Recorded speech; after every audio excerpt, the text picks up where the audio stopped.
friends, I extend to you a very warm welcome, a very hearty welcome. It is indeed a privilege and pleasure to have Professor, also Dr. Balram Singh ji, to do a presentation on Kriya Yoga. I have earlier shared with you Dr. Balram's brief bio. He has been accomplished professor in chemistry at the University of Massachusetts at Dartmouth. At the outset, I should say, Dr. Balram Singh, I won't be able to introduce you fully. You have you have done so much work and so many qualifications. So I'll be brief a little bit.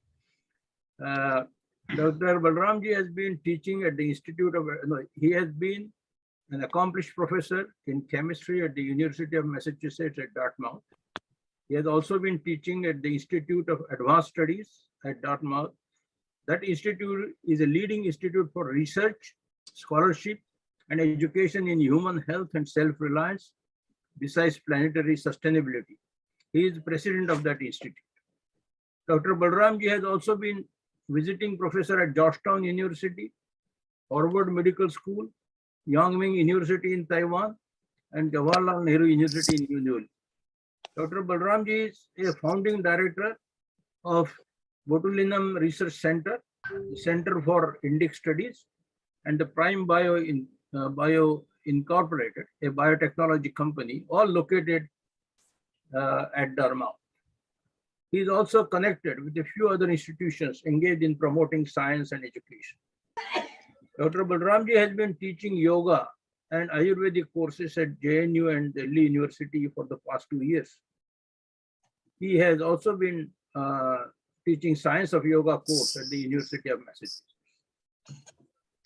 Besides research in botulinum and tetanus neurotoxins, Dr. Balram's research has been in the fields of Ayurveda, yoga, mind and consciousness. He has published 14 books and nearly 400 articles, including articles related to India's philosophy and traditions.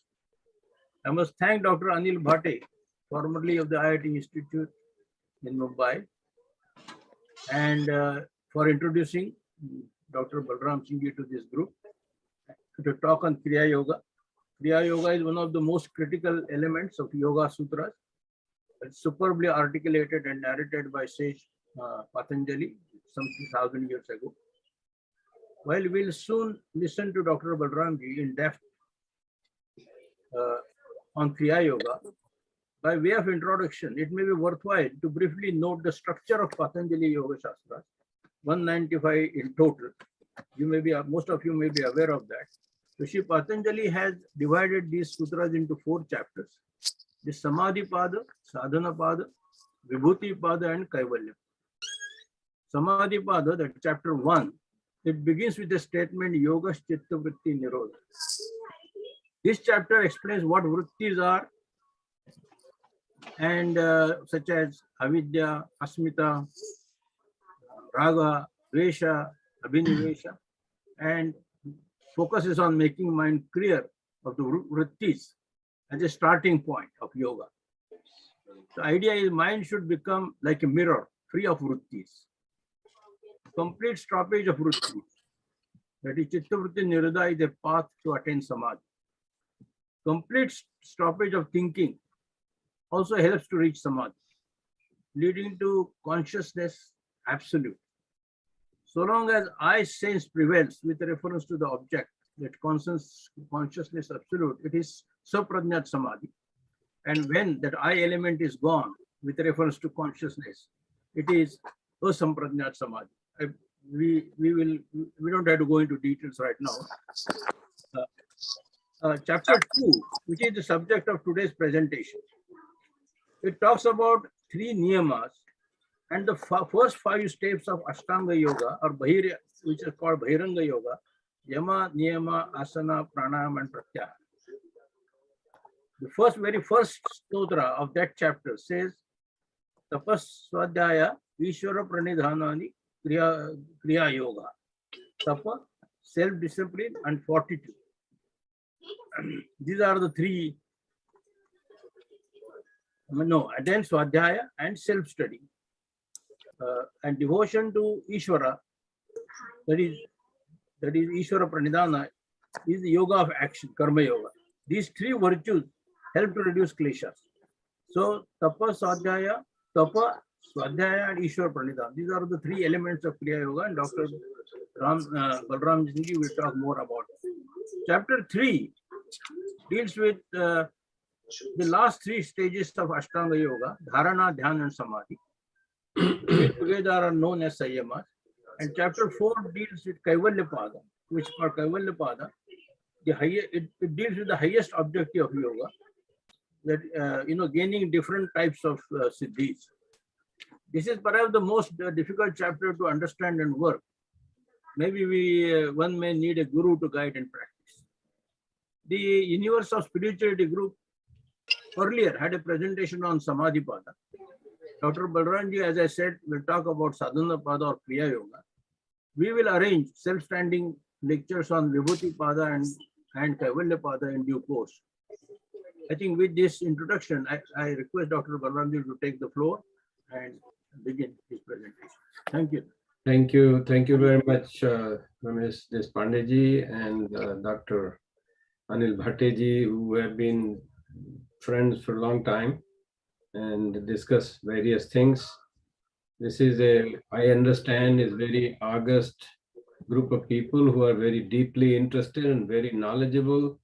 And my knowledge of yoga and philosophy and other things are very perspective oriented. I am basically a scientist. I have happened to be in this situation that I confronted some of the issues when I was teaching at the University of Massachusetts. I originally come from my background should include, I originally come from a village, and so I have a perspective coming from India, which is many times a little bit different than most others. And so I think you can mute some of those people. Yeah. Can you all unmute, please? Because we get disturbance. Yeah. Please unmute. You can mute yourself. I mean, whoever is the host can mute.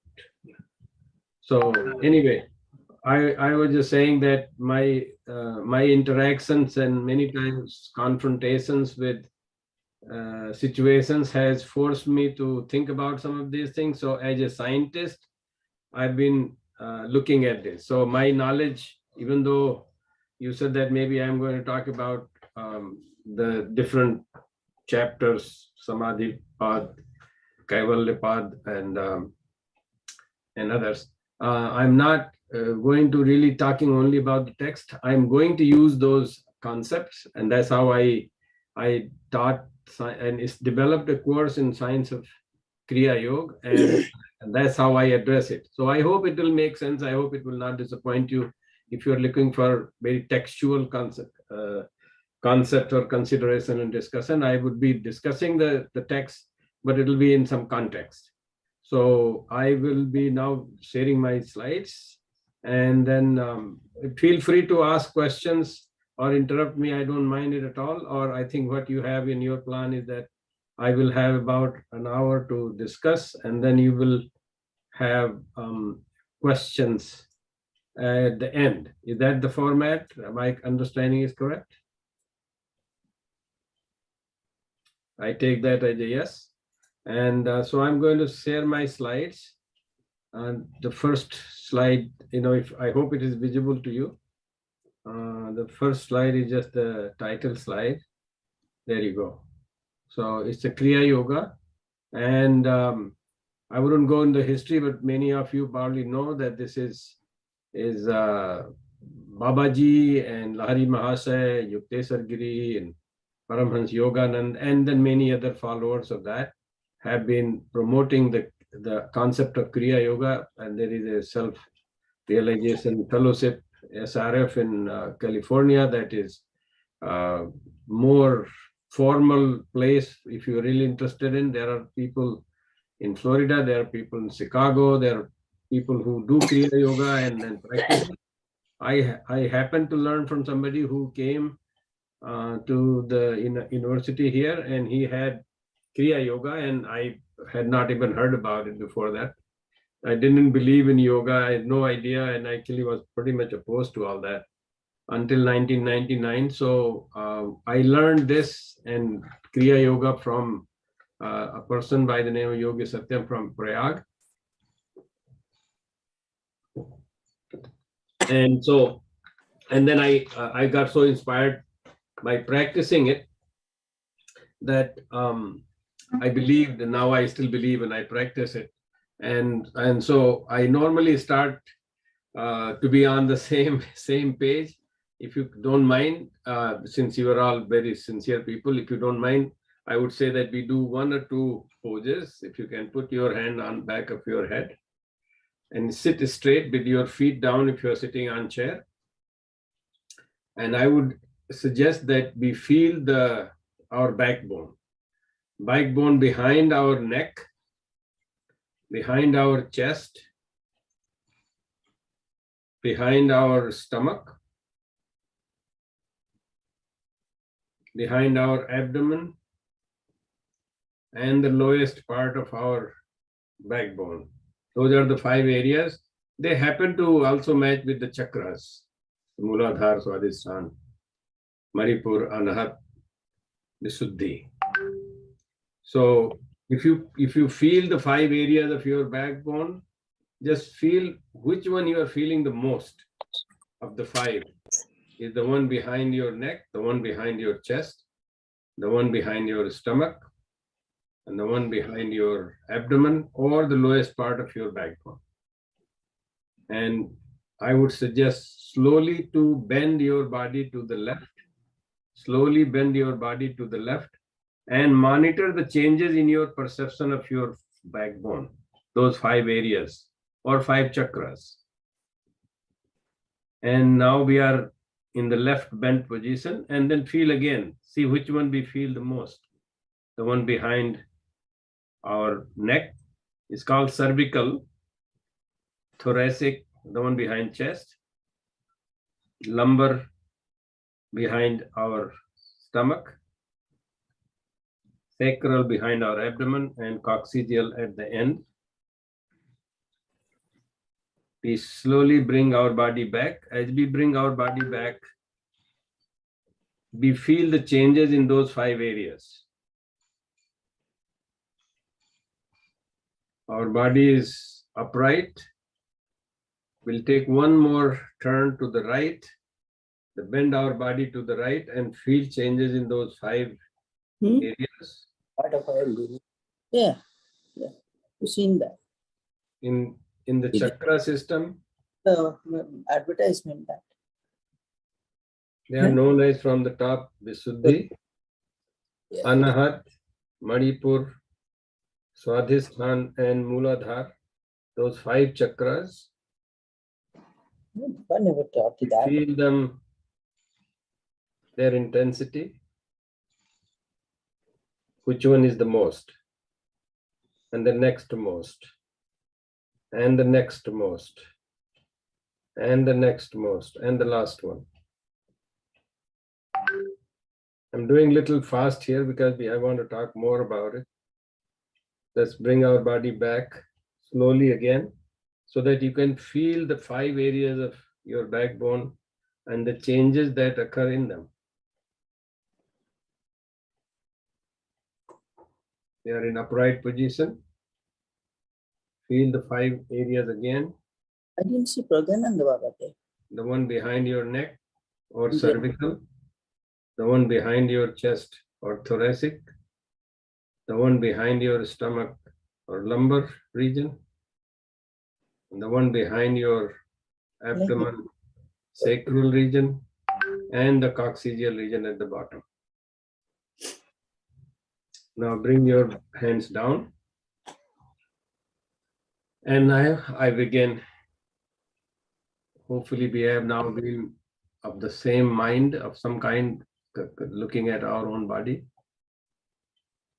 This is a picture of this same kind of practice that I used to ask students to do in the class.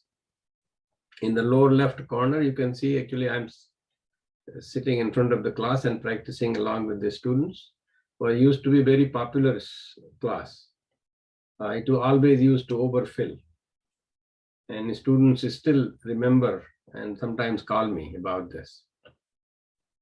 Now, yoga is in general, we have Dr. Deshmukh in the audience, and he has, I see his postings. He knows it very well. The yoga has been playing a role in many health-related issues, particularly related to neuro system, immune system, metabolic system, and inflammatory system. And there are so many places where these things are giving positive results to people by doing yoga in general. Again, I would not go into detail, just to give you an idea. Yoga is a very ancient knowledge. At least Bhagwan Buddha and today's Dalai Lama, they all have followed yoga and then came out with different ideas how to express that, whether it's the Eightfold Path or Four Noble Truths in Buddhism, karma and dharma ideas. This is all supposed to have originated after practicing yoga, exercises, and contemplations. In archaeological terms, yoga postures have been dug out in different sites, and then they can see the yoga postures at least 5,000 years.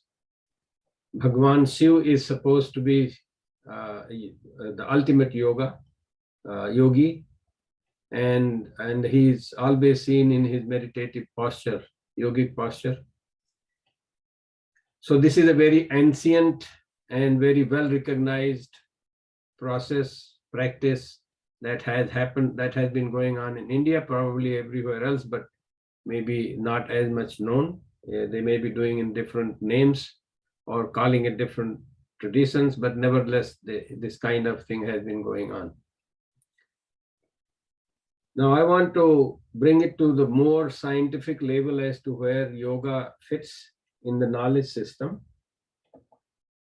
There are two kinds of approaches to knowledge. One, I'm assuming this is being recorded. If not, then please, you can turn on the recording. So yoga is, there are two, the knowledge is in two forms. One is called deductive knowledge, which is also known as top-down approach. You have an idea, have a theory, build some hypothesis, test it out, prove it, and that will be the knowledge. And there is the inductive knowledge, which is you make observations first, make patterns of those observations, and then try to ask some question out of that observation as to what that might be, and then you can create theory. This is related to Indian system. The reason I'm talking about is that there is a Nigam Shastra and there is a Agam Shastra. Nigam Shastra is more textual knowledge, granthas, that includes Vedas, Bible, Quran, and they just tells you what to do. However they have been originated, that's not the point. But the point is that there is supposedly truth or theory, and then people just follow them, and hopefully it turns out good for them. Yoga is on the opposite side. It is an Agam Shastra, whereby you practice it. That's part of the reason why I suggested that we do something rather than I just give lectures or I read the book Patanjali Yoga Sutra and then I talk about it. If you have little bit of your experience, that's how I learned. Like I said, I did not believe in yoga, and until I did it. When I did it, it made sense to me, and when it made sense to me, then I'm working on it. I do research, even make publications in this area, and connect it to my science experiments and ideas. These two traditions are very different. One is very natural, very practical, very connected. The other one is being told and you got to do. And I give this example, which is connected to yoga into certain sense, but not directly. Is how the nature is seen in Agam Shastra and Nigam Shastra. Nigam Shastra is like we have week. So today happened to be Wednesday. Somebody could say tomorrow to be Wednesday, and there will be tomorrow Wednesday. There is no real physical, astronomical idea that today is Wednesday. If somebody just started somewhere, some king who said that, in the Gregorian calendar or Julian calendar, they declared it to be like this. And they said that also the 7 days is really because Bible says, actually here in Encyclopedia Britannica says, it is artificially devised. Whereas the Shukla Paksha and Krishna Paksha, that is in India, which has been waxing moon and waning moon concept, where it is natural, anybody can see it. There is we don't need somebody to tell you that today is this. It's just how it is. Everybody has to agree. So this is the knowledge system that we have. Yoga is very important part of it. In India, Agam and Nigam, and as is true everywhere else, it eventually follows these both. There are revolutions even in religious terms, or sometimes there are scientific development, and people are able to see both observations and using a hypothesis. Most of the time, eventually, in any society, it comes back to the interaction, the equilibrium between Agam and Nigam, and then they enrich each other. But many times it is not without some confrontation and conflicts, because sometimes people, especially when it comes from Nigam Shastra, everybody thinks that he got to do, and this is true not only in Quran and Bible, it is true in Veda. I have talked to many people who say Veda is a Shruti and nothing can be changed. It is whatever it is, and everybody has to accept it. So we place yoga in that position of knowledge system so that we know where we are when we are talking about yoga. This is very important because not only this Nigam system is in religious traditions and philosophy, but it is also in science. This is an example where human beings like to dictate ideas on others. So this is a simple example of how humans traditionally have followed evolution, because evolution is a very great concept nowadays in science. And so people have to make some scientific notation to this. And one of them is that people thought that the people who are more evolved, those who have bigger brain. And so they organize different animals in the size, increasing size of their brain. As you can see, humans are not the top. They are second. So then they thought that, this is no good because we are not on the top. So they said, well, we need to do the brain weight divided by the body weight. And then they looked at that percentage, and they found that actually humans are still not on the top. There is the animal called shrew, which is in India is more like a chachundar. So they were not happy. They came up with another idea called encephalization factor. This is all very scientific. There's nothing wrong with it. And then this is brain weight divided by body weight to the power 0.69. And then here we are on the top. So this is a more like a deductive way, because we have the idea and we think that it has to fit like that. This is just to give an example how this Nigam Shastra can be dangerous. Dangerous in a sense like it is self-serving, because we are human beings. We are the one making formula that we made the formula that we are on the top. So that's why the people also come up with like this 7 days, which is related to how God created the world in 6 days and took rest on the 7th day. This is not something that is uncommon in various parts of the world. There is a book written by a well-known scientist, Heisenberg, who got a Nobel Prize for Heisenberg's uncertainty principle. And his book, Physics and Philosophy, has a foreword by a professor from Yale University. He's a professor of philosophy, and very interesting things I read in that. So I have noted a couple of them. So they say the of modern science derive from its theory and require a comprehension of that theory. So this is the Nigam Shastra I'm talking about. So even the modern science has this theory first, and so for correct use, this theory rests on philosophical as well as physical assumptions.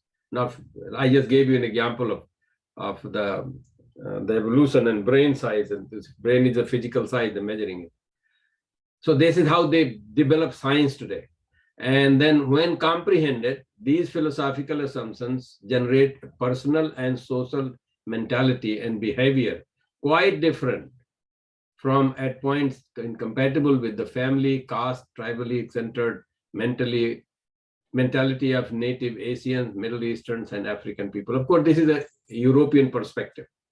So they are saying that, it creates conflicts because this is all coming from somebody else's lens, and other people have different experience. And so this is a Nigam idea. If you use Nigam concept, even though science, we think we are doing great research and discoveries and advancements, it still has a perspective. It has a narrative. It has a framework in which everything is seen. I'm talking about all this in terms of Kriya Yoga. I will come to what we really are interested in the chapters of Patanjali Yoga Sutra. But I just wanted to position ourselves so that we know what we are looking at. Now, there are different concepts of religion, tradition, kind of a culture that people develop. And if you look at that, religion is religion, reunite. Legion means to unite, associate. And yoga is also to unite. So in a way, religion can be looked at from yoga perspective. And tradition is habits of living. Culture is the community of traditions. Civilization is a reflection of that culture. And here I'm giving some idea because sometimes there is a conflict about yoga. There are some states, Alabama and Ohio, I believe, where yoga has been banned in school by the courts because it has been defined as a religion. And I like to make the point that we all live in, not all of us, most of us here in the United States.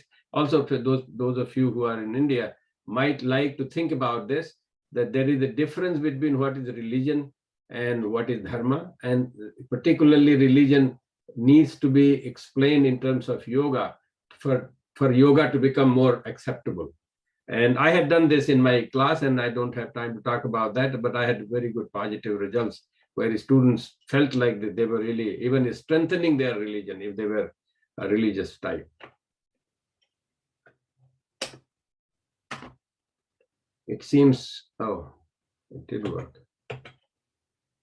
My slides are not moving, so I'm going to reshare them because I think sometimes when you make some movements, things stop. So I'm going to reshare my slides. Yeah. And then go on to the discussion. So where I want to start talking about the yogas in some context. Like I said, I always like to talk in context. So here is life's holistic goals and means. People in general look for freedom, independence, equality. India is having 75th year of its freedom or independence at this point. So being celebrated next month.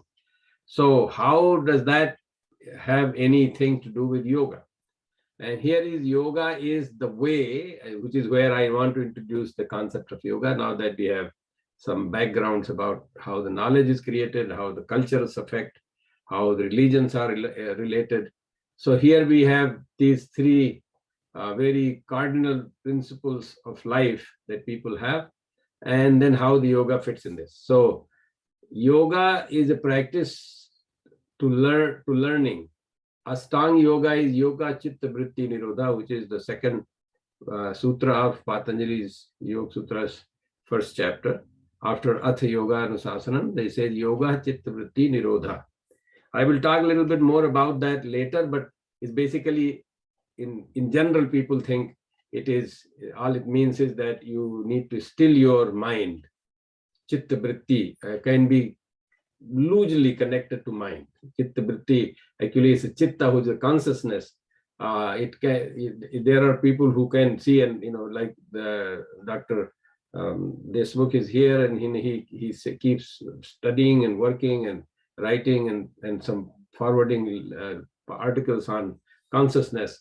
So the chitta is really consciousness. Its vritti is manifested in many ways. Mind is one of ways. And so people usually just translate that it is the stilling of the mind. Nirodha means to stop or block or still or control. There are various words that can be used. Now, you can do only all this if you know who you are. So understanding of self. And that can be done only by Swadhyay. No doctor, no professor, no politician can tell you who you are more than what you can tell yourself who you are. And that the second chapter's first sutra of Patanjali Yoga Sutra says Tapa Swadhyay Ishwar Pranidhanani Kriya Yoga. So this is where Kriya Yoga gets formally introduced into the system. Tapa, we know that we need to do some penance. Various people call it various things, but I think it's some kind of a struggle you go through. And it is important that you do study yourself at that time. It's not like I do self-study of books. It is not a self-study. It is a study of self. So Adhyaya means study of self, not that you do your own study of books, which many times people misunderstand. And that has to be done in the context of some kind of a broad base of all this, where it tapa has to be done because we are always doing some action, which is what is really Kriya, is called Kriya. As it says here, that's Kriya Yoga. So you do some struggles and study yourself under this idea of Ishwar Pranidhanani, devotion to Ishwara. And the Ishwara doesn't exactly means God. There are some other more subtler ideas of that. And that's this whole process. The way it is done is Kriya Yoga. So when you do this in this way, you understand self. And so when you understand self, that means you understand your dharma, swadharma. And once you understand swadharma, you are independent. So if you don't understand dharma, your dharma, and if somebody else tells you, even you can find a guru, but if it is a true guru, he will empower you to learn yourself. And in Bhagavad Gita it says, Swadharme nidhanam shreyas par dharmo bhayava.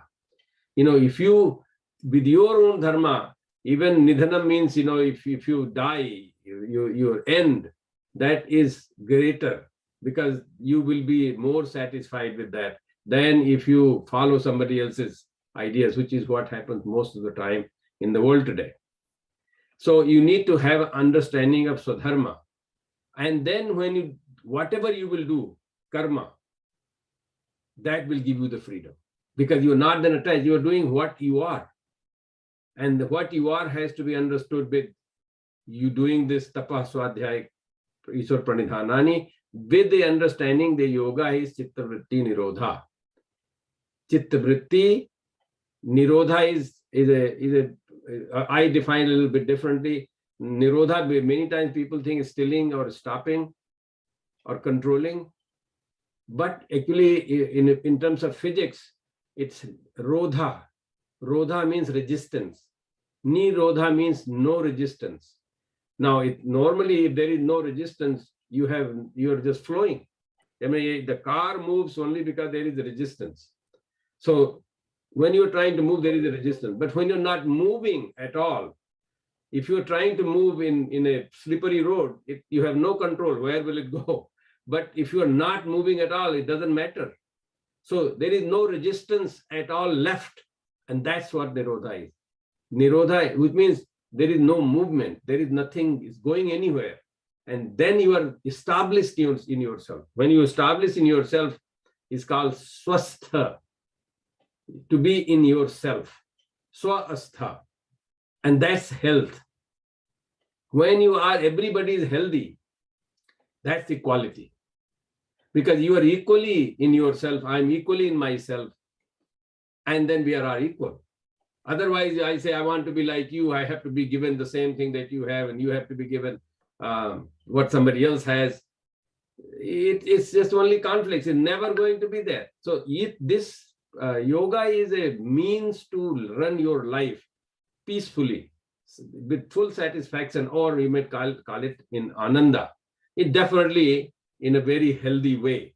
So this has a solution to the entire humanity, or the entire actually universe, of this creating its own order in this way.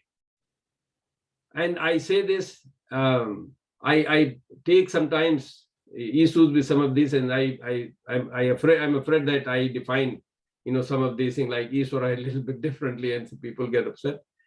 So I always invoke this government of India Constitution has Article 51A. It says fundamental duties. It shall be the duty of every citizen of India to develop the scientific temper, humanism, and the spirit of inquiry and reform. So you can question everything in a very scientific. By the way, this is the only constitution on this earth that I know has this kind of clause, where there is a scientific temper is an important, that speaks of India's tradition, that they have always have had this questions, the idea, concepts of neti, na iti comes by asking questions and inquiring and exploring, and then finding out, and then making conclusion and moving on. So that's the concept. Yoga is, in that sense, it gives a tool to look at things objectively, and objectively the goal of objectivity is being unbiased. So science has definition, some basic definition, like a systematic study. Newton gave the idea of non-falsifiable. Now it is considered objective science, but objective science can be very biased also. So to become unbiased or detached, you need to use yoga as a fundamental training to advance science. Or at least you can look at yoga from perspective of science, like I'm trying to talk about here. So now I want to talk about this yoga calms the mind, like yoga chitta vritti nirodha I just talked. It has as much sophistication, even though it's only Dr. Ramesh Deshpande mentioned that only it has 195 sutras, but these are sutras. It's very important that these are sutras, just like we have E is equal to mc square is a sutra. It can be applied to many things. Or force is equal to mass times acceleration, that Newton's second law. It can be applied to gun, it can be applied to car, it can be applied to fruits, all kinds of things. So the sutras are very important to understand that they are sutras, and they can be applicable in many ways if you have a good understanding of it. So first of all, they have come up with Ashtanga yoga or parts, which is yam, niyam, asan, pranayam, pratyahar, dharana, dhyan, samadhi. These are the Ashtanga. And ang means they are all connected. They are not separate.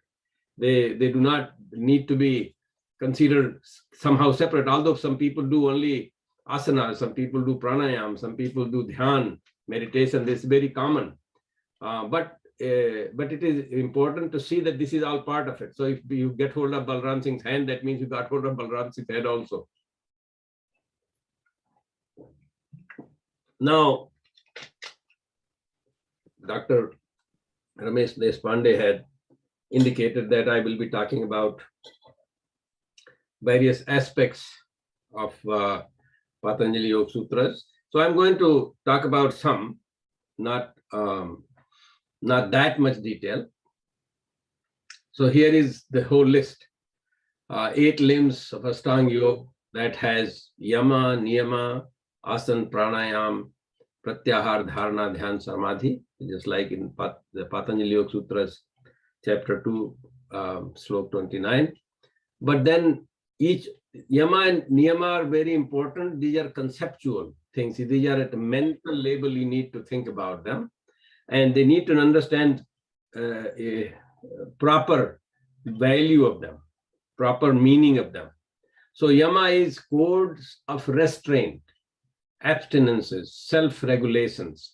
That's what yama means. If you go into Sanskrit, ya, the akshar ya, I mean, I don't know in Marathi. Many times I'm very fond of Marathi, actually. I don't know to speak Marathi, but I understand most of it. And especially when I look for some meanings of Sanskrit words, I find Marathi has a better, Marathi dictionaries give better ideas. So I'm very, very fond of that. Marathi people might know, some of you who speak Marathi might know this. But yama means, ya means the expansion, ma means stopping. So something that is naturally expanding, which you stop it, that basically means creating a restraint. And then it has ahimsa, satya, aste, brahmacharya, aparigraha. And most of you know the meaning. So since I want to talk about a little bit more than just talking about only this, so I will move forward without going into each one of them, but I want to talk about a couple of them. Ahimsa is very important to understand what is ahimsa. Many times people think ahimsa means, like, Mahatma Gandhi is always told that, because of him, ahimsa, we have been in big trouble. Actually, ahimsa does not mean what people understand. Gandhi himself did not mean that. Gandhi actually said he thought that killing is also ahimsa. He has written this. There is a statement by Mahatma Gandhi, killing is also ahimsa. And if you look at ahimsa, pratisthayam tat vairya tyaga. Vairya means enmity. Whatever you do, as long as it's not because of enmity, not because of vairya, that's ahimsa. That means also killing. Vairya means that you have some ideas, you have some mal-design, mal-thoughts, malice. So you do not want to have malice. Then if you have to kill somebody because somebody is doing something that is adharma or violating, ahimsa actually is not as much violence as it is violation. You cannot do violation of certain things. And so, like ahimsa paramo dharma, it is the greatest dharma. Ahimsa means dharma cannot be violated. So that is what ahimsa is. So it has to be taken in that sense rather than just simply, literal meaning of violence is also true, because most of the time people who create violence, first of all, they are unhappy and they are very, very angry. And that's not what you want to have. The same way about satya is also a very interesting thing. Is satya pratisthayam kriya phala asrayatvam. Basically, it means the kriya is another very interesting thing here. The kriya is something that is automatic. You need to make sense of it. Kriya is you can imagine this as some kind of a formula. And here we are talking about not karma phala, but kriya phala.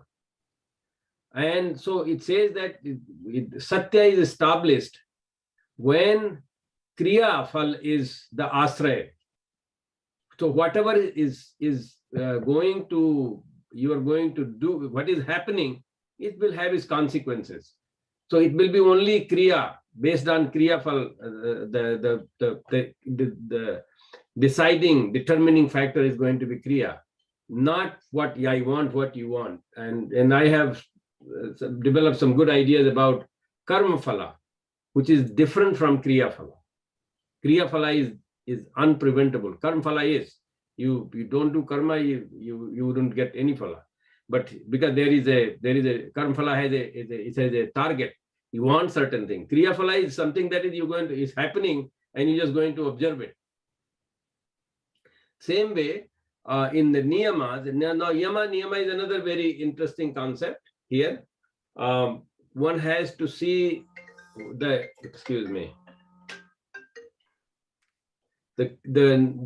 kriya, the niyama is derived from yama. Yama is already be talking about, I said that, is expansion of certain things without, if you don't stop them, and they're all of them, all ahimsa, satya, aste, all these things, in more detail, if we talk, then you will understand that how it is restrained. Everything has to be restrained. Like not knowing the truth. Not knowing the truth means not seeing that Kriya is going to have the phala. It's only going to depend on the phala is going to be depending on what the Kriya is. You can't really do anything. So trying to not accept that is a lie. So you are not supposed to not accept. You are supposed to accept whatever that is. That's how satya is. Ahimsa is already told. And aparigraha or brahmacharya, astre, they're all trying to restrain certain things that is otherwise they're happening. And you have a tendency to get that, carried away with that, and you are supposed to get out of it. Now, niyama is not doing that. It's a double negative here. The yama is a negative and niyama is not doing that. Now in science, what we do, those of you who have experimental science background, you may find that we normally run controls. We run control experiments. So when I'm looking at the effect of certain proteins, Dr. Deshpande was introducing me that I do research in different proteins and other things, and I do drug discovery research also.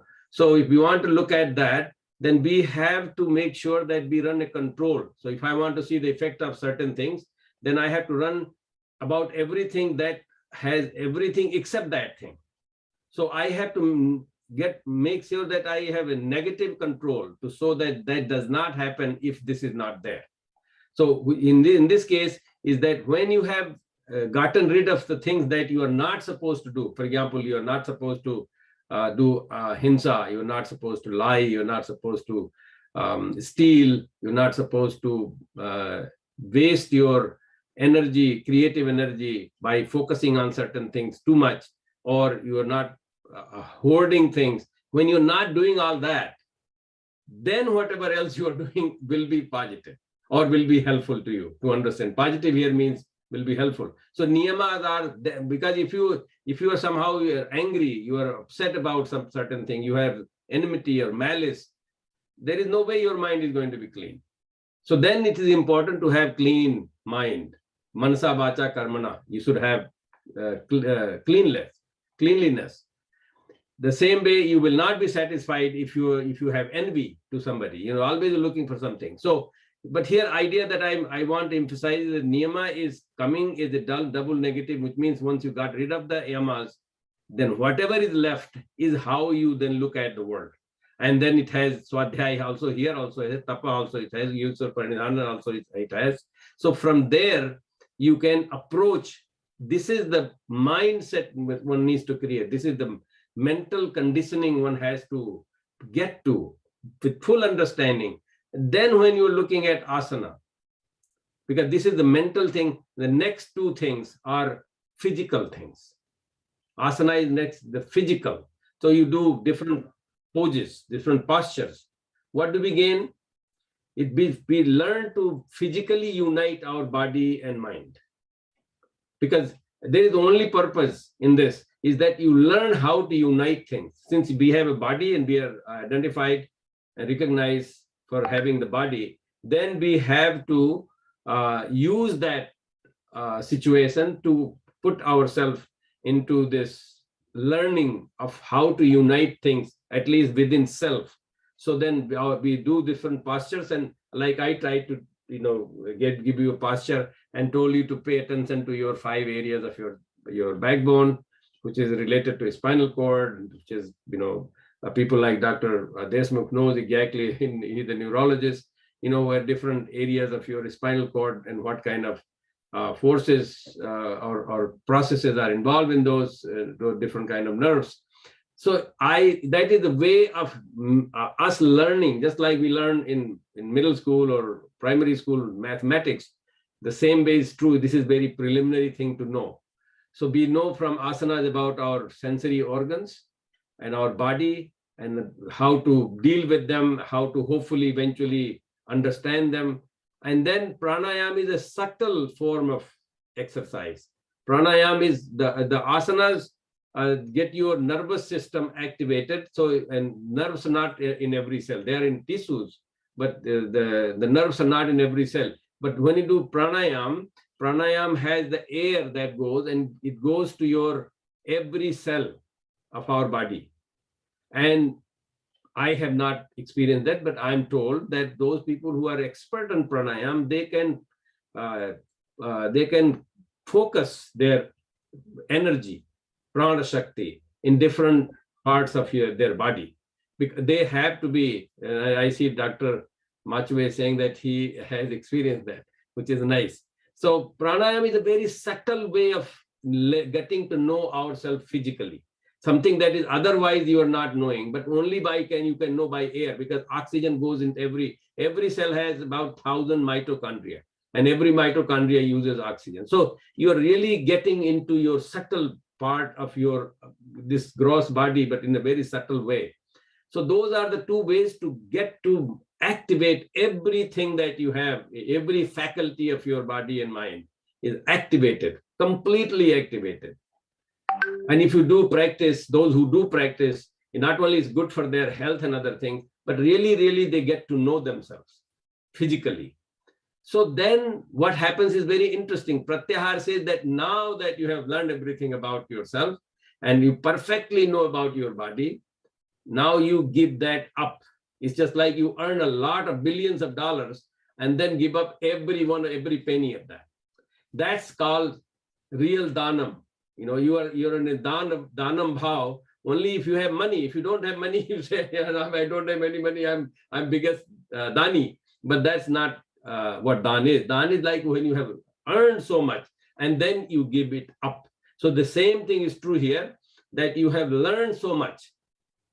And then you say, now all that knowledge, I'm now one by one, I'm giving that pratyahar.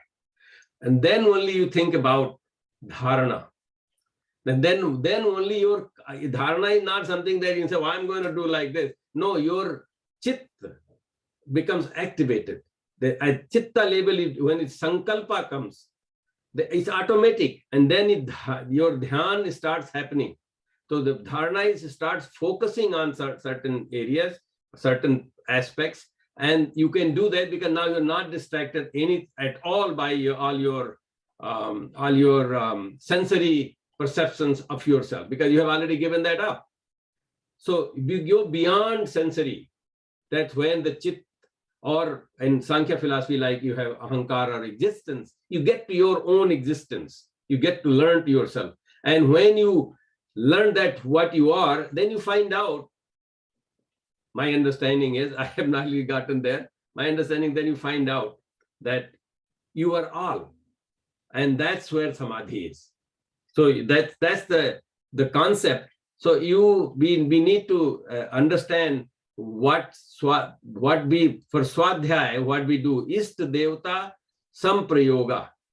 Ishta devata means, whatever your highest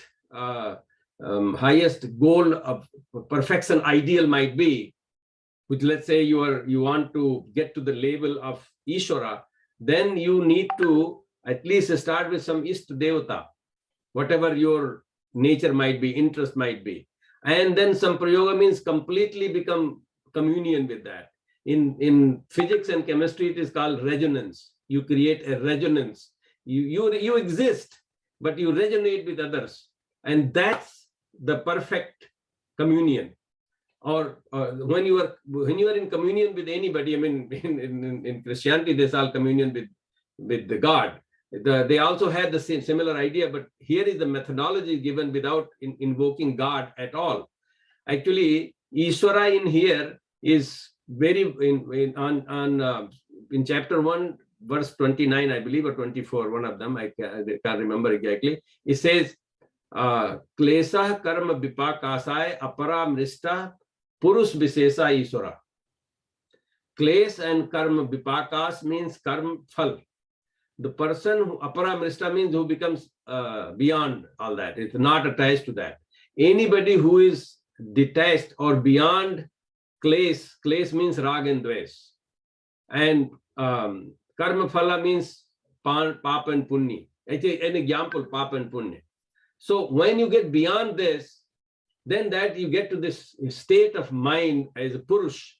And that's what Iswara is. Iswara is not somebody sitting somewhere in heaven and or Vaikuntha, and those are model. There are the concepts to understand. There is nothing wrong with that. But from yogic perspective, Iswara is something that can be attained. We can attain to that label. And so that when you get to that label by doing Swadhyay, because this is in you. It's not something that you have to get from outside. I already kind of gave this idea of what science is. The last part is very important. That is subjective. You can be objective. I do research and I consult many companies and get contracts to work for them. And many times we do objective science, but they are biased. They're looking for only certain kind of things because that is what is going to give them either money or approval. So they can be very objective, but very biased also. But yoga teaches that you can be completely subjective, but unbiased. So, and subjectivity is very important because yat pinde tat brahmande. So whatever is in you is what is the rest of the world. So you can be very subjective, but you can be detached to see the world. And this is something that can be happening only in terms of yoga. I was telling about this exercise that we did. In this exercise, I talked about how the cervical and thoracic, lumbar, sacral, and coccygeal. It's interestingly, I have a very thick book of neuroscience. It says that these things were arbitrarily named like this. Arbitrarily. Now, it just so happened to be this arbitrarily also matches with chakra system. So it is quite possible that this knowledge of, and Dr. Desmukh will be a good person to comment on this. But I read in a neuroscience book that I use teaching in one of my other course called Chemistry of Mind. And there I found that it was so surprised that they had like this, just like they were talking about their things that artificially created. So the same thing, there is a great concept about, there is the physics of speech, what we speak, how we chant, all that has an effect on many aspects, especially in the mouth is fully innervated area, and how you speak, what you speak has an effect on those, and the many glands get affected, and there is biological things that happen. In that there is a biology of that goes around what you see and how you say, and so the language is very important. And we are talking about Marathi, Sanskrit, or other Hindi and other things, and or different other languages in the world, and they are all affected by this the kind of micropressure that is created in the oral cavity, and that has an effect. And so the nerves that they come from the brain and innervate various areas of the brain. Some studies have been done where, for example, they say the effect of sound is upon each atom of the body. For each atom resounds on all glands and on the circulation of the blood and on the pulsation of sound has its effect. Also, yogic mantras stimulate the secretions of pituitary gland, which is located only millimeters from the palate. These secretions strengthen our immune and neurological sense systems. Anyway, the point I'm trying to say that this is all very much science-oriented. You can examine some of this from science perspective. It's very interesting that even chemistry periodic table was created, or at least it got inspiration from Panchakshari of Sanskrit language. And Mendeleev actually named some of the initial compounds with Sanskrit names because he was so affected. And this is a professor in Stanford has written the history about this whole thing, and it makes sense. And how did the language in India? All the languages have almost similar rules and similar grammar and similar pronunciation. Some have less, some have more. Marathi is one of those which is very close to Sanskrit. And this has helped this simple arrangement of the letters, alphabets, has an effect on, because it has the incremental. It has from guttural to palatal to what they call it retrodental, and then they call labial. So this is very systematically created. So what all I'm trying to say is that first of all, it has an effect. Secondly, people who created, they had good knowledge, and yoga was part of it. Now, one thing I wanted to say about how we self-realize, what is the self-realization here it means. Dr. Deshpande, my time here is only 9:33. I think we started about 10 minutes after. Yeah, please go ahead. I think this is very, very useful. Very good. Okay, thank you. Yeah, I will stop. It's not, I mean, I kind of have given the concept that I wanted, and now it's only application of all this. So ultimately, what is realization? There is one concept is yoga is like I said, you are the Ishvara. You can reach the label, you can reach the state of Ishvara. Whereas the other Nigam Shastra says that God is there who told certain things to certain people with commandments and everything, and they have to do. And the morality, immorality, good thing or bad thing, the kind of ethics that you have or non-ethics you have, all this kind of things that has come from the top. And it doesn't mean it's bad. I'm just saying that's the method it has been used. Now, in America, they did this experiment. In 2009, there's a proceedings of National Academy of Science. Dr. Modi is here. I'm sure he's very familiar with that. It's very well prestigious journal. They did this research on finding their idea of God, whether they say that it's egocentric about people's belief. What they really did in this experiment is they came up with 10 moral issues. And it's like euthanasia, abortion, that kind of things. They asked people this question, but they didn't ask them to answer. They put electrodes in their head. And then if the electrodes, two places lights up, that means they think there is a difference. If it lights up in one place or none, that means there's no difference. So here is their experiment. They asked on these moral issues, what do they think when that person thinks versus what they think that a typical American has a concept of morality on those ethical issues. And they found that there is difference. They think that they have difference from a typical American. When they said what God thinks about those moral issues and what a typical American thinks, they found actually a more signal, which means probably a stronger difference. But when they asked them what that person thinks about those moral issues and what God thinks, there was no difference. It basically means that God is a creation of a man, because that man thinks that what I think, even though what I think is not what everybody else thinks, but what I think is what really God thinks. And this is the concept that in India had been there for a very, very long time, called Aham Brahmasmi. In physics today, people say that your world is your own projection. It is your world may be very different than my world, although we kind of agree this is the same world. So physics and neuroscience and Indian philosophy kind of agree with this. And so what I'm trying to say, when I say that you are Ishvara, it's basically the same concept. If you ask people without religion, bringing the religion into it, just neuroscience and their own response on moral issues, they also feel the same way, that they are the one who really have no difference with the God. And the only thing is that Indian concept, yogic concept, is something that you can elevate yourself to that level.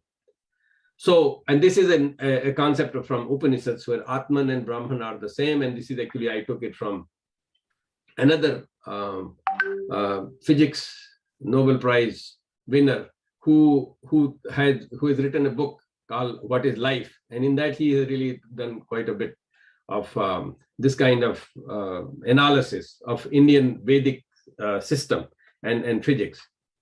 And so how does this all then work? This all yoga, Kriya yoga, and asanas, pranayam, how does this work and where it fits into this universe? And like I said, if you have until 10 o'clock, so maybe I'll take another 5 minutes and then we can open the question. Yeah. So I'll just only finish this concept and then we will finish. Okay. So when I asked you to do this that exercise with me to I actually even told you that those are the chakras, the 5 chakras. I didn't talk about the other 2, the Agya chakra and Sahasrars. So it is an activation of those. And this is the activation of these chakras. Is like they are like a channel, that the energy flow becomes very clear. And so the knowledge becomes very clear. And that has a very big connection philosophically. These chakras are the junction points of these 5 types of bodies that we exist in: physical, ethereal, astral, mental, and spiritual body. So physical body, whatever we did all this exercise, it gets into connected to our spiritual body. It becomes part of your spiritual spiritual wealth, so to speak. Because whatever we do, they at the junction of those chakras, these bodies have a knot where everything from spiritual body comes to your physical body, everything from physical body or ethereal body or astral body or mental body, they all get exchanged and get all encrypted. And so that's how these things are very important, the whole concept of karma, because when whatever you do, it gets encrypted in your other bodies, subtle bodies. Now, physical and ethereal bodies die. Astral, mental, and spiritual bodies don't die. They live forever. This is a state of body. I mean, the way I look at it is just some kind of state of energy in which all the things, just like in computer, things are encrypted.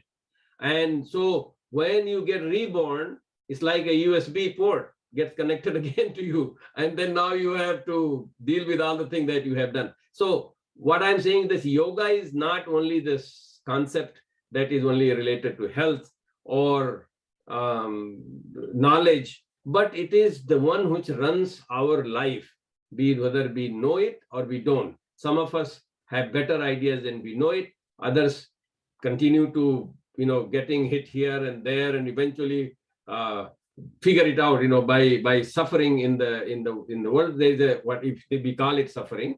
From Indian Vedantic point of view, there is no suffering. Everything is an experience. And so the yoga has connection to this body system, and then this is how the people evolve. This will be my last slide. I wanted to say that when we do puja, here is Saraswati Puja, which is the goddess of knowledge. And Saraswati Puja, we offer sweets, we offer flower, we offer some kind of agarbatti or incense, so that maybe some sweets, some fruits, milk, all kind of things we offer. And believe it or not, it is all the things that we like. We like milk, we like sweet, we like the incense, we like flower. So we like and we offer it. And we were talking earlier about the resonance, how we become the same, how communion occurs. This is a process of communion. The idea here is that what Saraswati represents here, white sari, which means there is no blemish. It's all clean. The niyamas, saucha, the first one, it's already there. It is represented here. And then you have she sitting on a lotus flower. Now it is also a very big symbol. Lotus flower is one of the flowers, one of the types of flowers that are always given example. It grows in the mud, very gross, comes through the water, but the water doesn't touch it. It becomes in part of air. And this is very interesting, the 3 phases of matter that we know: gas, liquid, and solid. It comes out of solid through the liquid and is in the air, but then nothing touches it. So it's free. So it shows that we are, even though we have a gross body, we have a maya that kind of, our mind runs around just like liquid. But it is a freedom that is very important, that you get beyond all that, none of that should touch you. Now, if you create, that is what Saraswati represents. So when offer our things, what we know, we like, then we expect that Saraswati will also offer what she has, because we want to have a communion. So our knowledge comes from that process. Not that Saraswati becomes very happy because she gets some laddus. You know, that's just silly to me. The Saraswati doesn't need laddu to be happy to give you something. But this process is very scientific. This process is very yogic. Just like in yoga, we communion, we got, you know, when we do swadhyay, we get the whole thing. You know, when we have swadhyay, we understand ourselves. When we look at somebody else, we find that to be the case. So this is the concept of this resonance. I have given here the example of benzene. The benzene, there are two ways to write this benzene, and this is called resonance structure.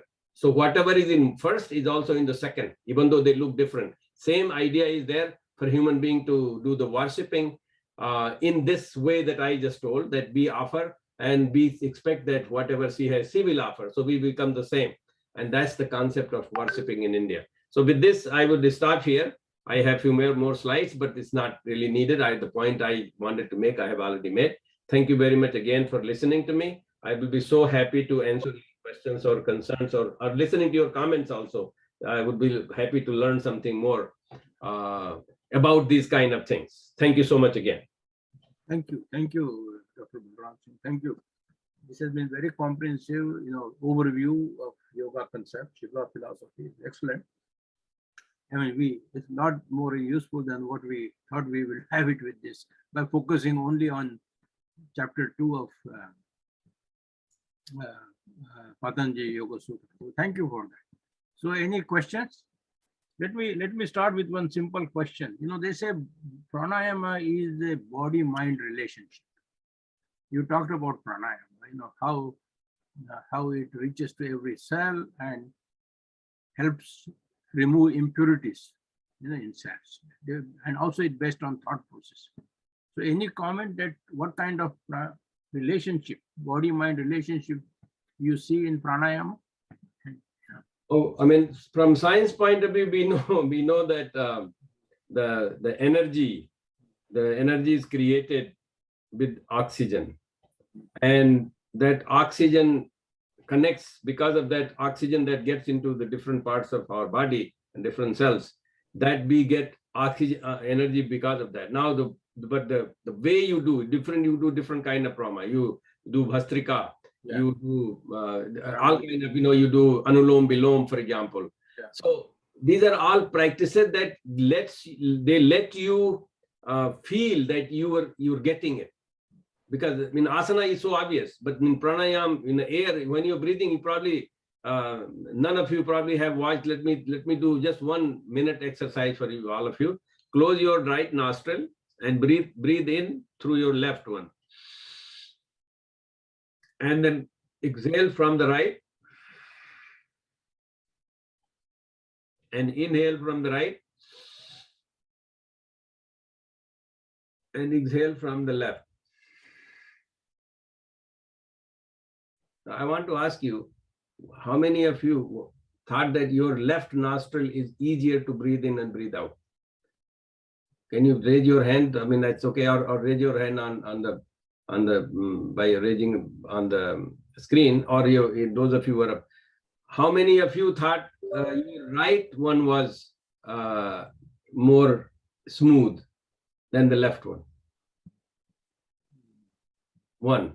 So 3-4 thought that it is left, 2 thought that is the right. I tell you this, that I don't know whether you had this before, but if you wait for 2 hours, it will switch. It switches.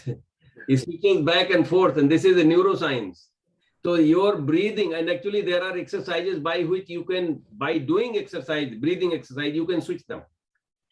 And now it's interesting thing is that when your left nostril is more active, your right brain is more active. When your right nostril is more active, your left brain is more active because your body is crossed, the left and right brain. So you were asking this question, what affects? So this simple one thing, it is something that you can observe, and it had an effect, and you can change it. I have seen somebody teaching, how you can do Kapalbhati type of thing, and then you will be able to change this. And this has some medical diagnosis function also to find out how is your health if you are doing something like that. So there are aspects of that, Dr. Deshpande, that can be used by doing this breathing exercises or pranayam. Any questions? Please, I have a question about the chakras, where we are saying Lam, Ram, Vam, Sham. So I like to sing and I like music. So when you're singing Sare Gama Pada Ni Sa,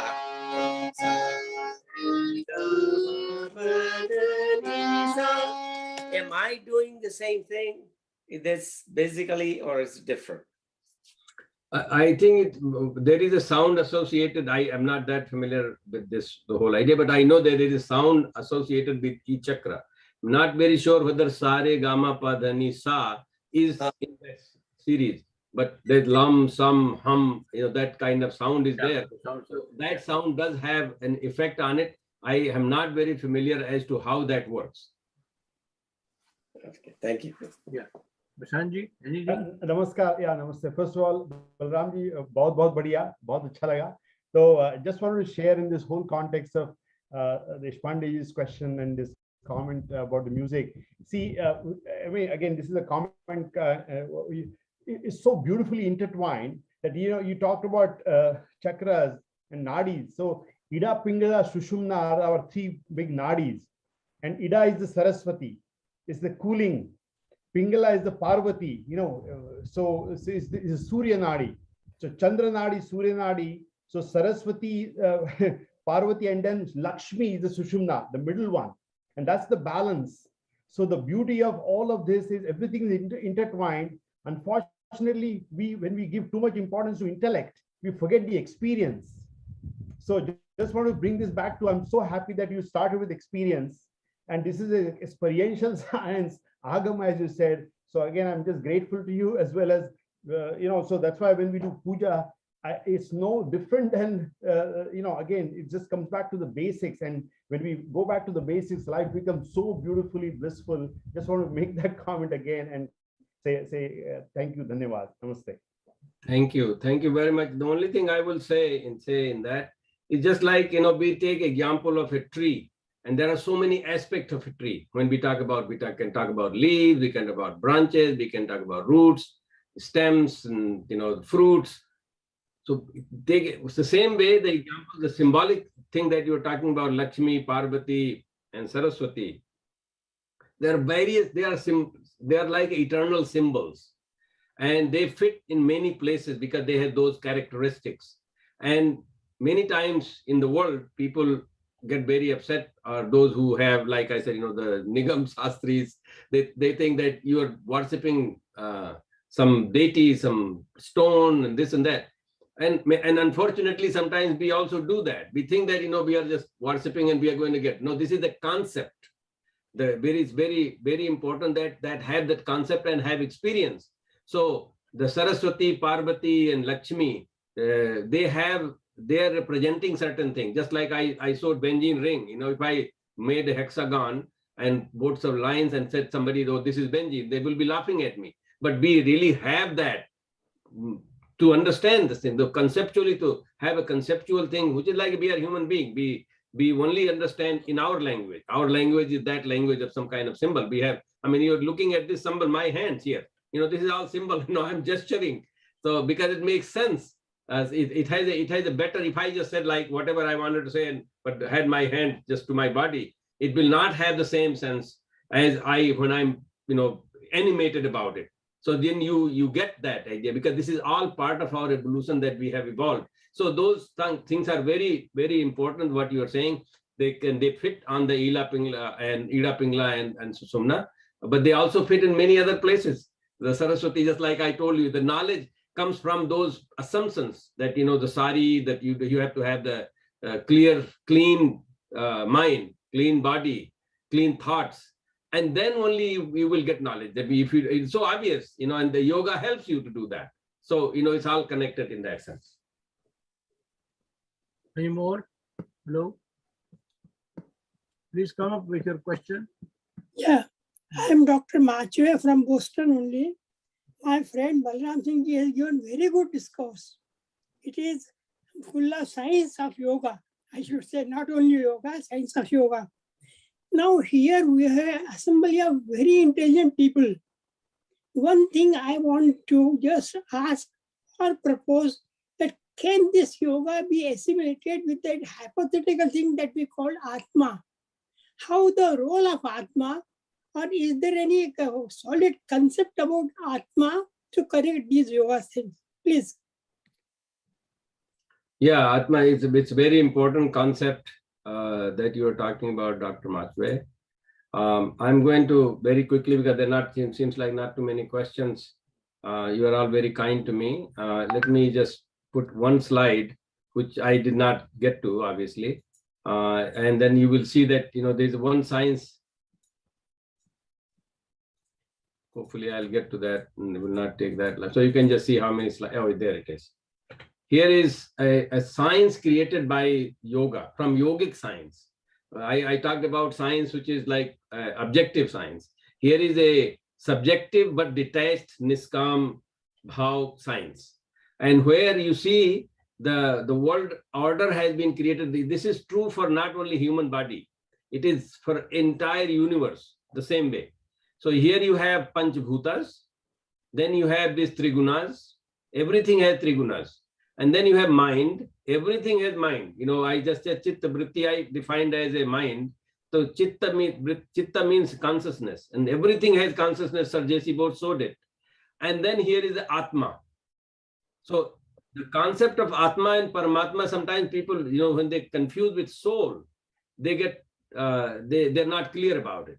But Atma is all of us have Atma, and all of us together have is what is become part of Paramatma. That thing is so easy. People think that I don't know what is Atma. Well, do you know what is your mind? You do know that what is your mind. You do know your mind is going from here to there. When I'm talking about this, when I talked about Panchbhuta or Man or this and that, we all have our own ideas. Wherever we live, we think, oh, this is what it is.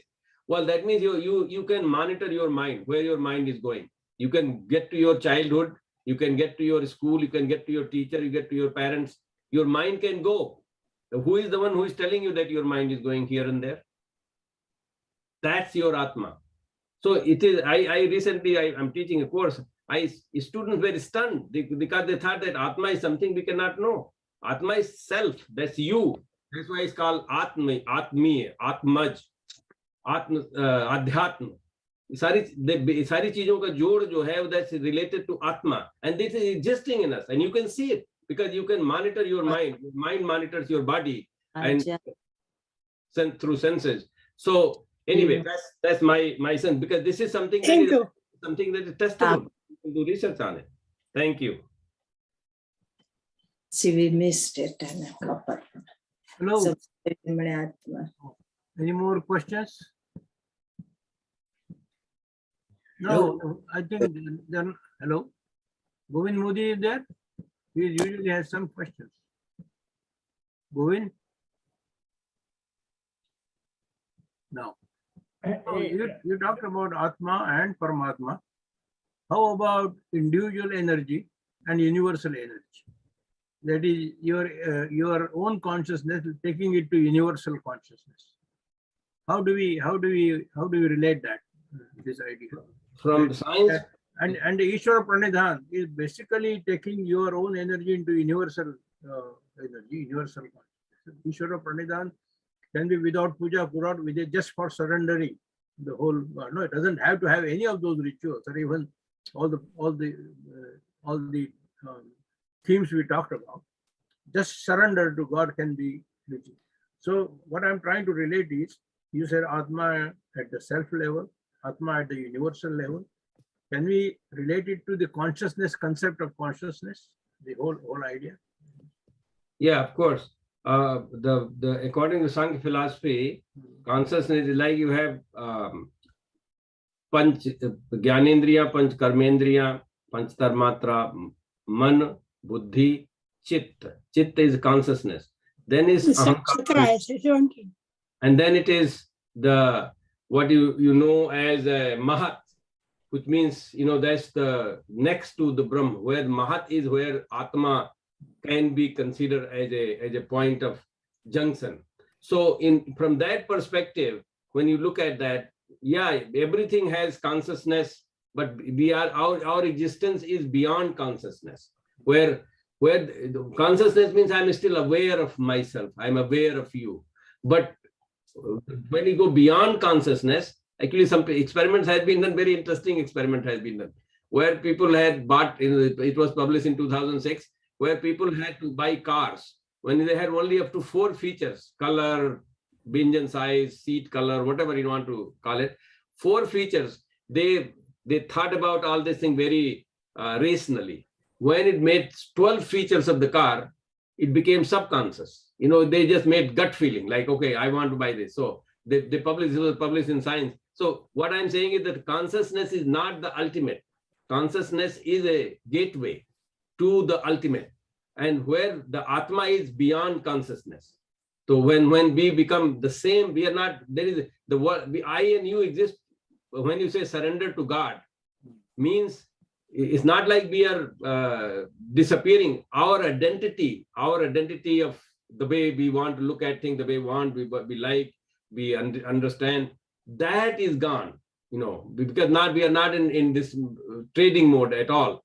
That's the concept. So when you get to the state of Ishvara, you obviously become same, because there is no distinction. Now you also had asked about energy. The energy that we talk right now in physics, most fundamental energy is heat energy, because every other energy converts into heat energy. But what is the concept of yoga is this pranic energy. The pranic energy is perhaps subtler than heat energy, and most likely is the origin of the Big Bang. And I visited Shankaracharya Puri, because he's given many lectures on pranic energy. I visited him, he was very kind to me, and I had conversation with him. It's on the YouTube also. And then there, actually, he told, and it took 2 days to get this out of him, because nobody was asking a question like what I was very curious about. And he said that the pranic energy comes from Atma. Atma is the source of the pranic energy. So that, and when you're talking about energy, can be of course, when we are at the level of Atma, the energy disappears at that point. In Atma, everything gets engrossed in. Dr. Sahib, I have given this word Atmorja. Atmorja, you are talking just about it. And Shankaracharya also told this word can be popular as Atmorja. Atmorja. Yeah. Good idea. Thank you. I will try to use that and give you. Ramesh, I don't want to hurt anybody's sentiment here, because there are so many very literate and well-read people here. But then the question comes to my mind, and I was hesitant to kind of say this, but the question that comes to my mind is, even the chakras, whatever, 7, 9, there is no scientific proof for that. The pujas we do, that we offer flour, milk, butter, laddu, whatever it is, there is no scientific, this is all man-created things. Even when we say God, I think God is, there is definitely an energy and natural spirit or something, whatever, which created universe or human race or whatever, the animal kingdom. But then God is created by human beings again. Okay, so all these things, like, I mean, there is, I mean, we go back to Vedanta, we go back to all Hindu mythological granthas or everything, but then we read and we just if I am a scientist and if I want to prove for everything, it becomes very difficult to accept some of those concepts.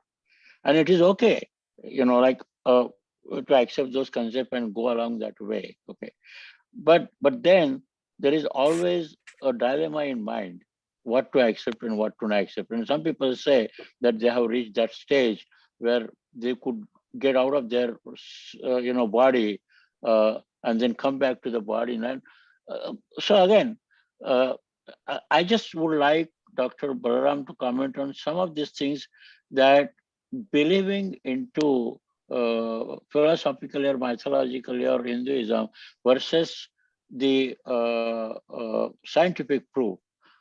These are two parallel paths. And I don't think there is any situation where the humans will be able to relate those two paths and make it one path or whatever it is. Balram Singh ji, please, only one point I would like to make here clear, that those chakras, you have talked about it, all those chakras, he's saying that there is no practical proof or practically anybody has experienced. The basic concept of that is brahmacharya palan.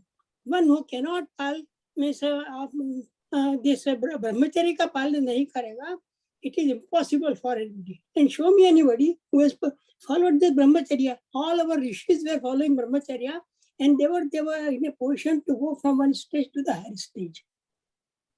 I didn't say that. I was talking about the scientific proof. Okay. Yeah. So I think it's a very, very important, Dr. Modi, that's like I told earlier, that you have to put a framework. We put a framework, and based on that framework, we try to understand. So like you said, that it is very difficult for people to accept that we get out of our body, out of body experience. But you see this every day, every night, actually. When you are in dream, you are walking around all over, and you remember that you were walking around all over. And I'm not saying that you have to believe in dream, but then you do get out of your body. You have experience. Everybody, each one of us have that. Now, we do not want to.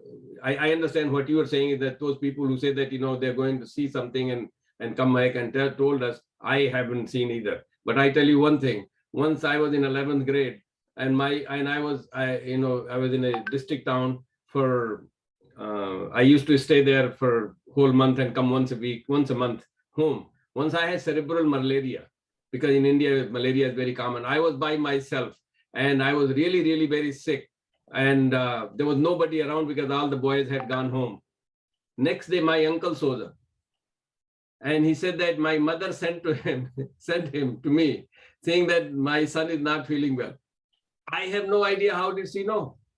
So there are certain things that you have a gut feeling. There's even in science, we have something called epiphany. You see the same data all the time, but someday that starts making sense. So that's one thing. The second thing is, none of us have seen electron either. None of us have seen electron. We've only seen impact of electron. So as long as there is an impact, that's what we call as science. Nobody has really any clue. You do not have really a good sense that you are putting your foot forward and it's not going to fall. But we have the faith that because we have done it enough that it happens like that. So while I think your question is very valid, but I'm not convinced that it cannot be looked at scientifically. There are a lot of things that were otherwise not open to science. When I came to DITRA, either we met on some evaluation panel discussion or something, or some conferences. The botulinum toxin that I work with, we all know the botulinum toxin. There is a gene and the toxin is the one which has the enzyme activity, and that's the one which causes the blockage of neurotransmitter release. But we did not know that. Now we know.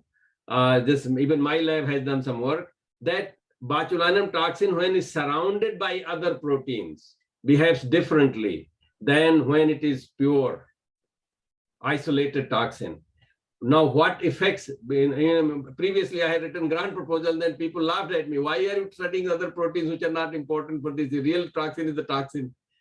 Now, we find that a real toxin is surrounded by other proteins behaves differently.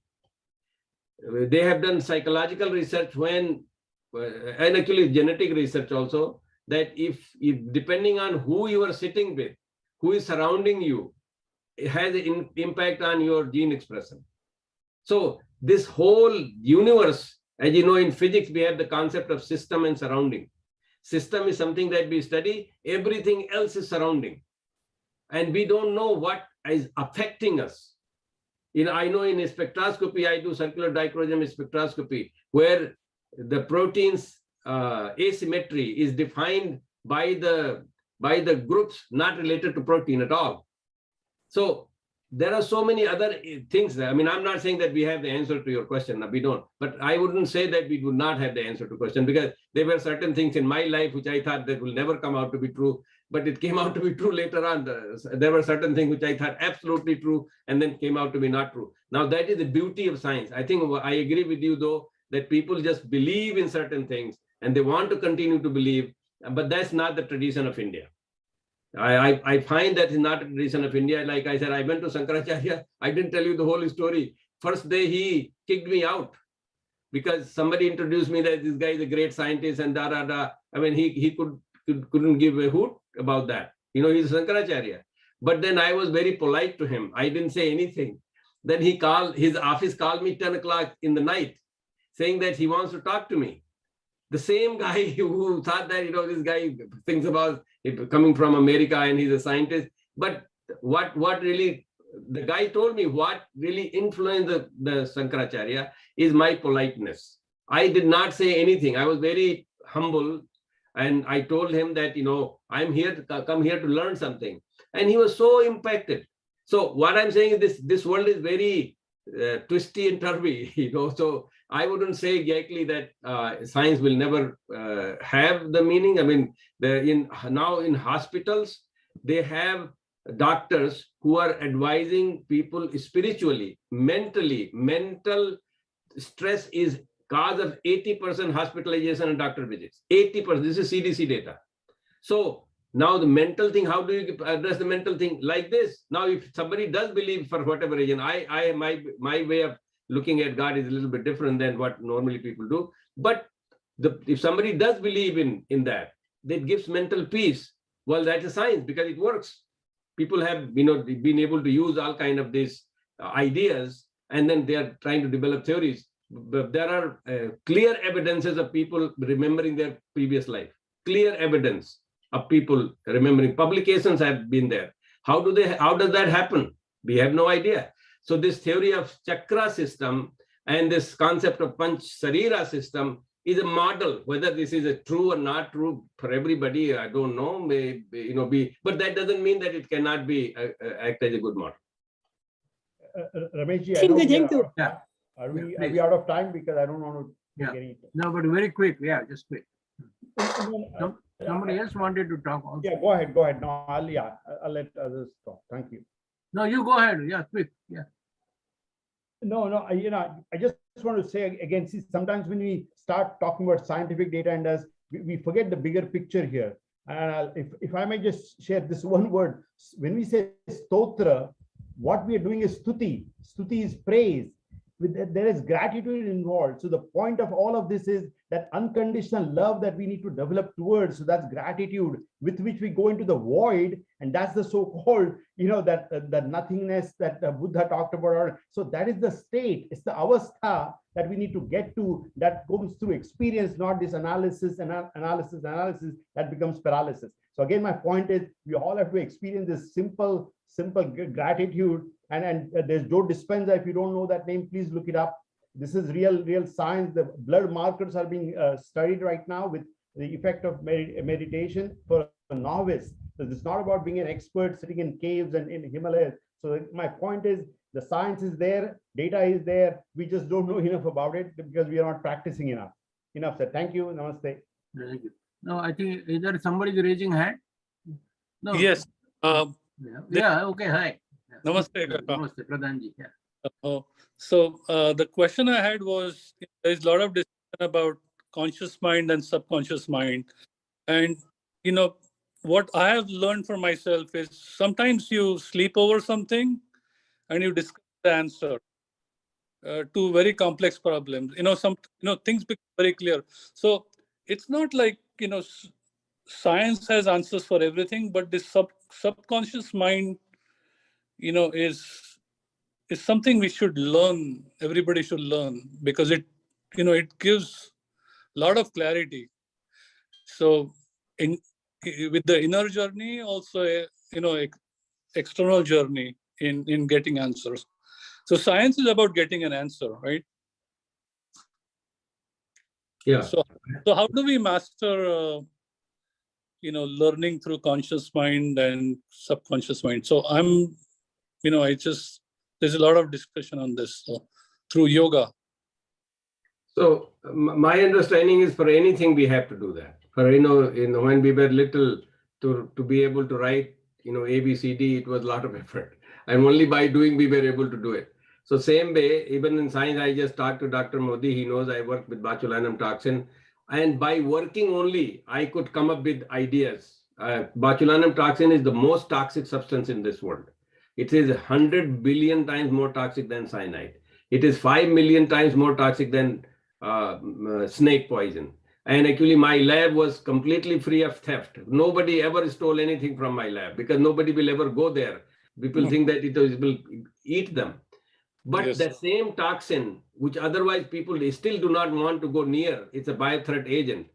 But by studying it, by embracing this idea, now we have made good medicine out of it. It's called Botox. And there are further medicine, including my lab is interested in and developing some other ideas. So it is like an abstract answer to your question. But my point that I wanted to make was that by doing only you will understand. So and yoga is to me is very, very effective way. Like I said, I was the person who did not believe in yoga in 1999. And after that, when I did the yoga, I started teaching this course, Science of Kriya Yoga. I did not go to tell in detail. That's the only course that meets science requirement in the University of Massachusetts. It meets science requirements, even though it's yoga class. There are 6 units, science units, students required to graduate, and this 3-credit course meets one of those 3 units requirement. That university looked at it and they consider yoga, the way we approach it, as a science. So there is not a problem. So I think it's just only question of pursuing it. I pursued it, even though I was very skeptical about it. I practice yoga and I find that huge difference in my understanding of things, my understanding of myself, and my clarity of thoughts as I see about it. So I think it's only question of doing it. I would recommend highly to do it, and do it for at least 3 to 6 months before you start making comment on it. Do it to 3 to 6 months regularly. Even if you do it for 15 minutes, it's good. Then you will start seeing yourself. You don't need somebody else to tell you as to what the impact it has. Okay, thank you. Dr. Bhate, you have any question? Yeah, I have a comment, as a matter of fact. Balram Singh ji, when I invited you to give a talk on our UOS, I had a different idea, but whatever talk you gave was excellent, wonderful. What is going on is very much wonderful.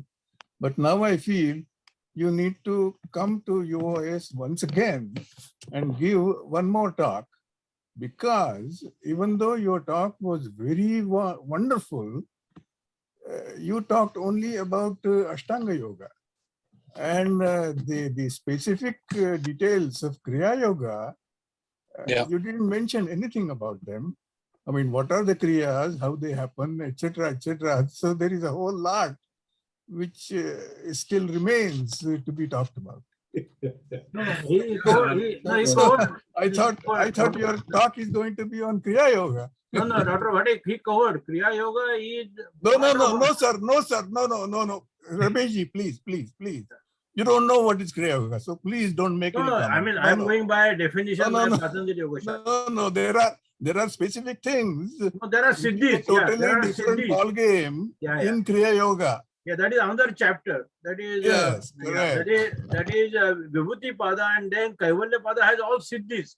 So that is another chapter. No, you are sticking only to Patanjali Yoga Sutras, but there is a whole lot apart from Patanjali Yoga Sutras that exists in Kriya Yoga, and I was under the impression that Balram Singh ji will talk about that, but that did not turn out to be so. I will be happy to cover whatever you want me to. Based on my own understanding, of course. But Kriya is, just to give you a brief answer to your question, so that you may not have to invite me again. So Why not? Why not? You no, should I have come no in. problem. No problem. Actually, I love to interact with a group like this. This is wonderful. But I'm just going to show you a slide that I was going to show you at the end of my my presentation, and that talks about Kriya Yoga. Kriya, actually, the Kriya is very important to talk about in terms of Kriya Yoga. And I'm going to share this. That will give you at least some thoughts for future discussion. Oops, it's always sorry. So you get to see what I did not talk about. I'll get there.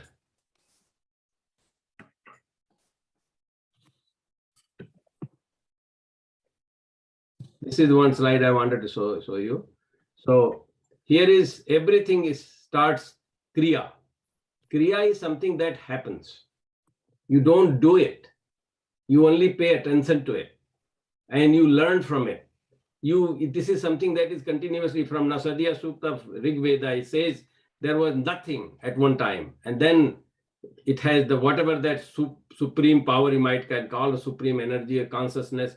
Then it has the desire to breathe. It's called oscillation, spandan started, and that's the Kriya. That Kriya is the one which develops into karma.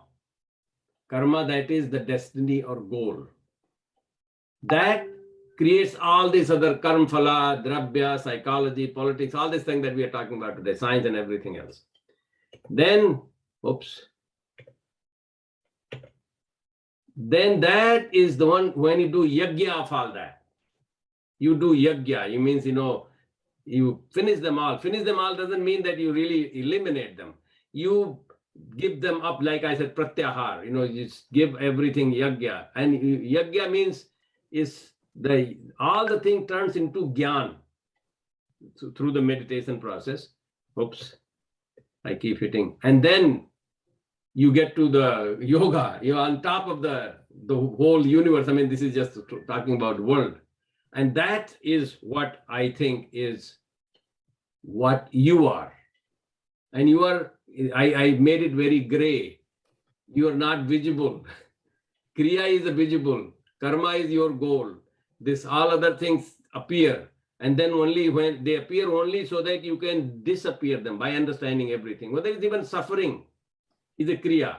And then when you are able to yajna of all that, then you realize that, oh, that's now what I am. So anyway, that's that. So I will talk about Kriya from Patanjali Yoga Sutra if you want me to come back.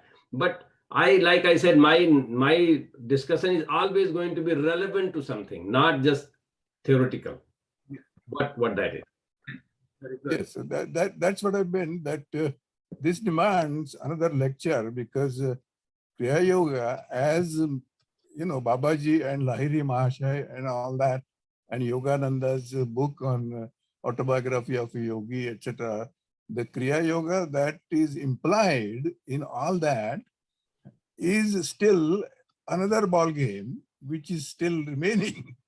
Actually, the Kriya exercise that I did with you is one of the exercise that was at least Paramhans Yogananda's activities. So Yes. this was a very beginning for everybody that they used to do. So that is a Kriya. And then from there, I build it up by, talking about in general, but one could be very specific about Kriya and talk about all the things that have been talked about Kriya by some of these very learned masters. Yes, my point is that many more lectures are called for. All right. I taught a course. Thank you. Thank you, Dr. Balram Singh, from my side, but Rajani, our coordinator, she would like to give a vote of thanks. Rajani, are you there still? Yes, yeah, I'm here. So thank you very much for everybody to attending this wonderful lecture given by Dr. Singh. And as everybody indicated, they want him to come back again. So we'll try to do that sometime soon, depending on his convenience and everybody's calendar. So with that, I'm going to say thank you to everybody and be on the lookout for our next session. And if you have any questions, concerns, please send them to Ramesh Deshpande on your UOS WhatsApp group, and he will be able to address those. Please With join that, the good group. night and have a nice evening.